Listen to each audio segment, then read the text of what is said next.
రాజ్కోట్ టెస్ట్లో team India grand victory కొట్టింది. 434 పరుగుల తేడాతో చారిత్రాత్మక విజయాన్ని నమోదు చేసుకుంది. తొలి ఇన్నింగ్స్లో మంచి పర్ఫార్మెన్స్ చేసిన ఇంగ్లాండ్ రెండో ఇన్నింగ్స్లో పేక మెడలా కుప్పకూలిపోయింది.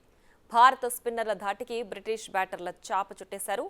122 పరుగులు మాత్రమే చేసి ఆలౌట్ అయ్యారు.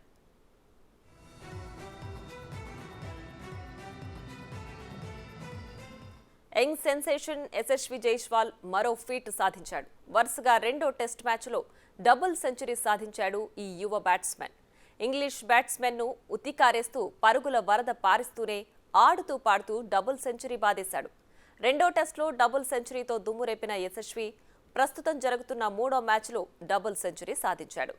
ఇంగ్లాండ్తో రాజ్కోట్ వేదికగా జరుగుతున్న మూడో టెస్ట్లో మూడో రోజునే సెంచరీ బాదేసిన యశస్వి నాలుగో రోజు ఆట ప్రారంభించాక మరోసారి చెలరేగిపోయి మరో శతకాన్ని తన అకౌంట్లో వేసుకున్నాడు.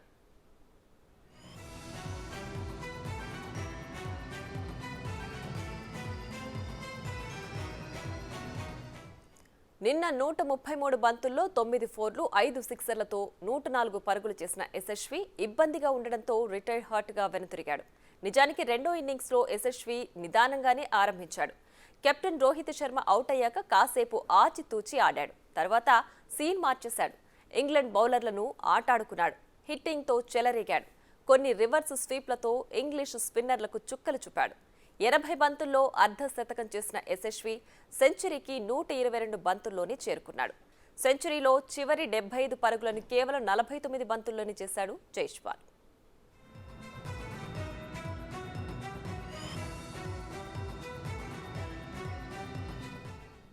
ఇంటర్నేషనల్ కెరీర్లో యశస్వికి ఇది రెండో double century. Future team India star అంటూ తనపై పెట్టుకున్న నమ్మకాన్ని పూర్తి స్థాయిలో నిలబెడుతున్నాడు. అంతేకాదు జైస్వాల్ అరుదైన ఘనత సాధించాడు. టీమిండియా తరపున టెస్టు క్రికెట్లో అతి తక్కువ ఇన్నింగ్స్లో 3 సెంచరీలు చేసిన ఆటగాళ్ల జాబితాలో చోటు సంపాదించాడు.